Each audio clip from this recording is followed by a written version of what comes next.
멈추고 호흡하고 선택하라. 내 삶의 리셋이 필요할 때라는 부제가 붙어 있네. 애플에서 스티브 잡스와 일했던 저자. 스티브 잡스에게서 수많은 교훈을 얻었지만 그중 하나를 꼽자면 이것이라고 하네. 어떤 장애물에 부딪히더라도 결코 기대에 못 미치는 수준에 안주하지 말 것. 스티브 잡스가 내게 그랬던 것처럼 나도 더 많은 사람에게 더 나은 현재와 더 충만한 미래를 열어주고 싶어서 이 책을 썼다고 서문에서 말하고 있어. 진정한 성공이란 우리의 열정을 다하고 즐거움을 만끽하고 세상을 이롭게 하는 것, 세상과 깊고 의미 있는 관계를 맺는 것이 곧 성공이라고 말하고 있어. 우리 누구나 모두 자기의 웰빙의 CEO가 될 수 있다고 하는데 웰빙의 핵심은 행복하고 활기차고 건강하고 번영하는 것이라고 정의하고 있어. 삶의 모든 영역에서 잘 지내는 것이라는 거야. 머리가 시키는 것과 가슴이 시키는 것의 간격을 좁힘으로써 진정한 자기에게 다가가는 것이라고도 말하네. 멈추고 호흡하고 선택하기는 마음이 혼란스러울 때 또는 어느 상황에서건 잠시 멈추고 주의를 기울이고 현재에 집중하고 리셋 버튼을 누름으로써 새로운 시각을 얻는 연습이라고 하는데, 마음 챙김은 현재를 능동적으로 인식하는 상태라고 설명하고 있어. 자기 웰빙의 CEO가 된다는 것은 최고의 삶을 위해서 주도적으로 자기의 삶을 책임진다는 것이야. 그래서 건강한 라이프 스타일을 추구하고 놀이와 회복을 위한 시간 갖기, 불필요한 스트레스 피하기, 상황 바꾸기, 스트레스 요인에 적응하기, 바꿀 수 없다면 받아들이기, 자기와 타인과 세계, 우주와 연결하기 등 작은 제목으로 설명을 많이 해놨는데 이것은 그냥 건너뛰고, 현재에 머무르지 못하면 과거나 미래를 생각하게 되지만 의식적으로 호흡하면 현재에 집중하게 되어서 더 나은 선택을 할 수 있다는 것이야. 멈추고 호흡하고 선택하기는 우리의 머리와 가슴을 한데 연결함으로써 우리의 무한한 잠재력을 깨우는 방법이라고 하네. 웰리스 격차라는 말이 있어. 우리의 열망과 습관 사이의 거리라고 하는데, 이 웰리스 격차라는 것은 활기차고 왕성한 삶을 살고 싶다는 내 열망과 그러한 삶의 밑거름이 되고 활력이 되어줄 일상의 습관 사이에서 일어나는 어떤 단절을 말한다는 것이야. 직함이나 지위와는 무관하게 인생의 방향을 정하는 중요한 결정을 우리는 용감하고 당당하게 내려야 한다는 것이야. 그리고 잘하는 것과 잘 사는 것은 정신과 육체처럼 반드시 함께 가야 한다는 것이야.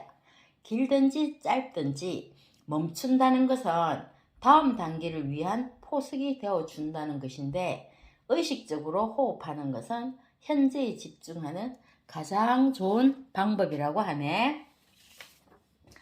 중요한 회의에 일정을 잡듯이 건강과 웰빙도 중요한 일정으로 다루어야 한다고 해. 반드시 그렇게 해야 된다는데, 마음속 원숭이 길들이기라는 말이 있어.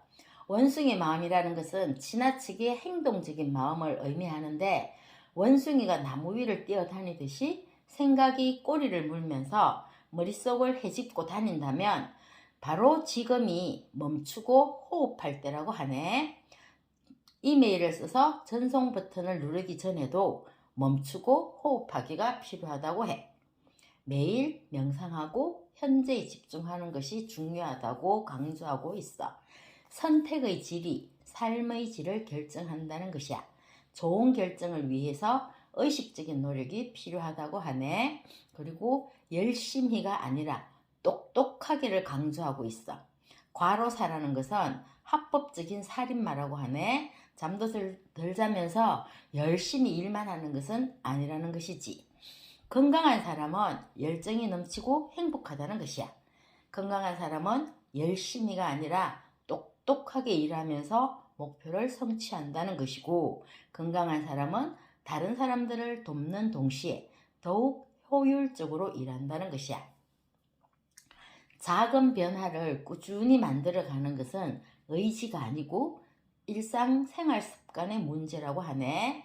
삶의 모든 영역은 연결되어 있으므로 핵심 습관 하나를 선택하면 그 이어서 파급 효과가 일어난다는 것.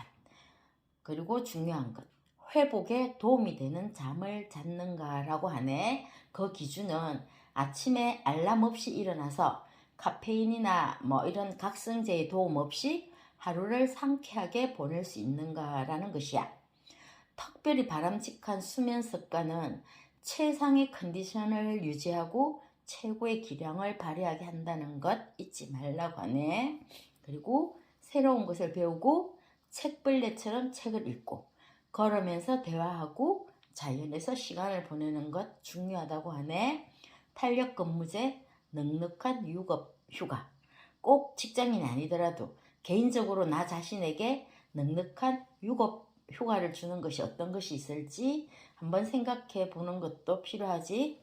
자면서 놀고 일과에 대해서 개인 시간도 넣고 이렇게 이야기하네. 그리고 스트레스는 생각하기 나름이라고 해. 스트레스도 여러 가지 종류가 있는데 어쨌든 불필요한 것은 피할 수 있으면 피하고 피할 수 없으면 받아들이되 대응 방법은 나한테 있으니까 멈추고 한 걸음 물러나서 호흡하고 마인드를 개선하고 기회를 파악하라고 하네. 그리고 순간의 에너지를 잘 활용해서 선택하라는 것이야.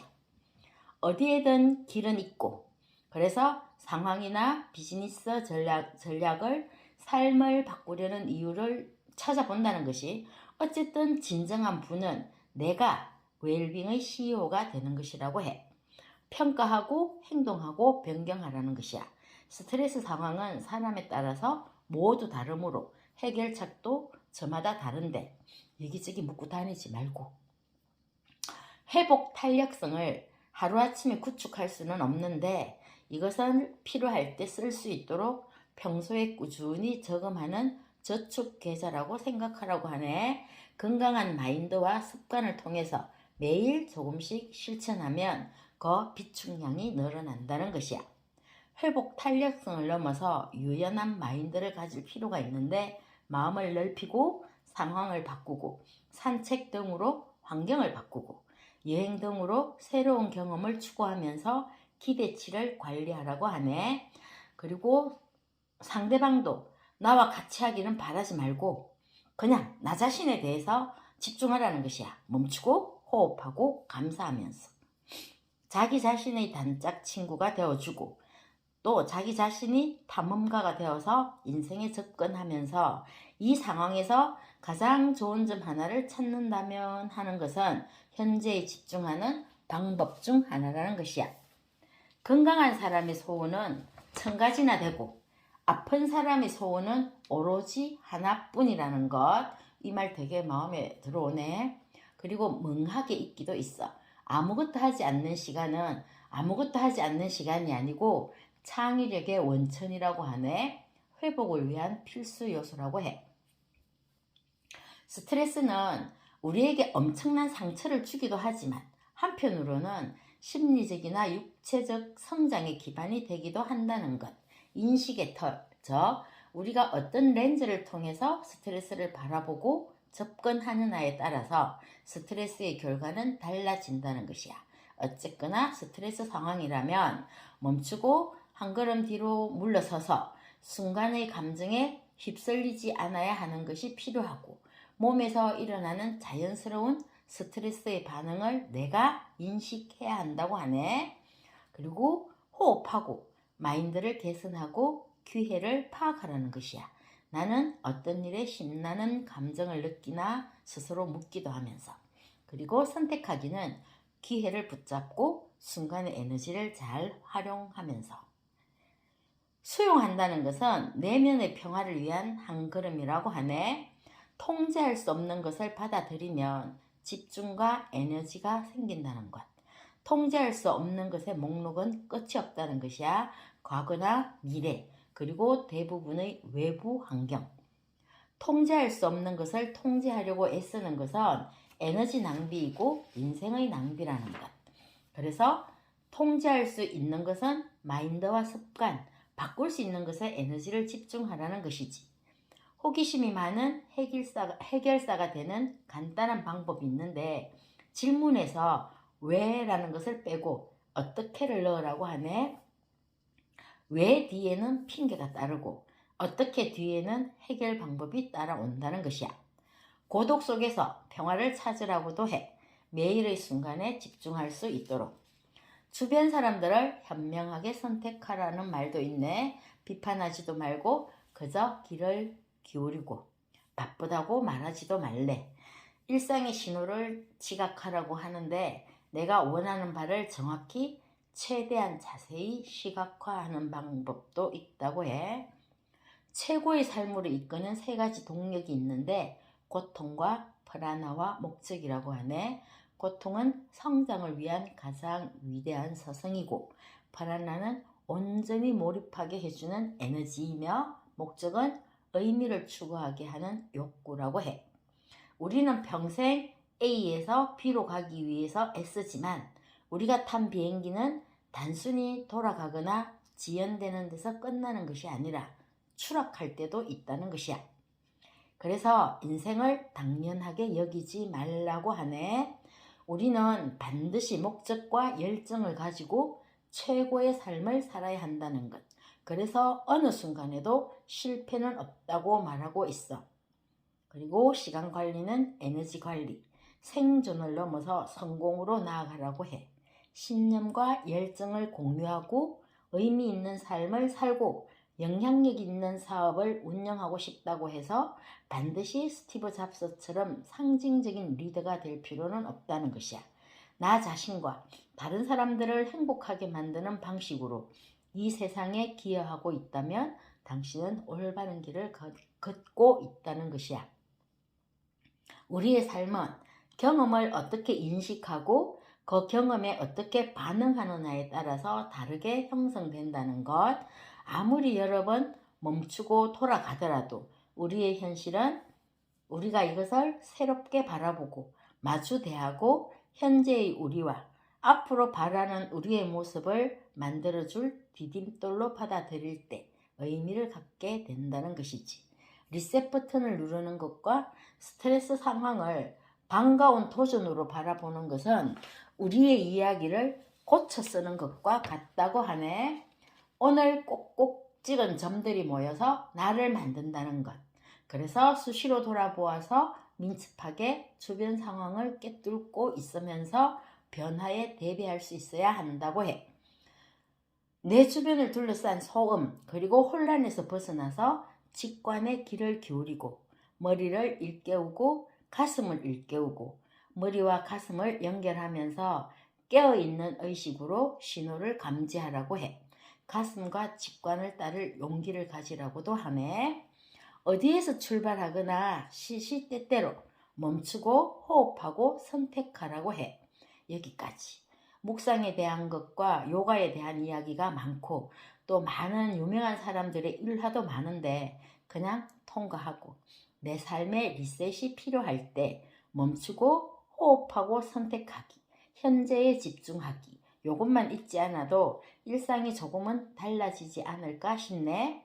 A4 한 장을 꺼내놓고 내년에 이루고 싶은 목표 10가지를 적고 그 중에서 단 한 가지를 찾는다면 이렇게 해서 우선순위를 적어보라고 하네. 한 해를 마무리하는 이 시점에서 한 번쯤 필요한 작업인 것 같아.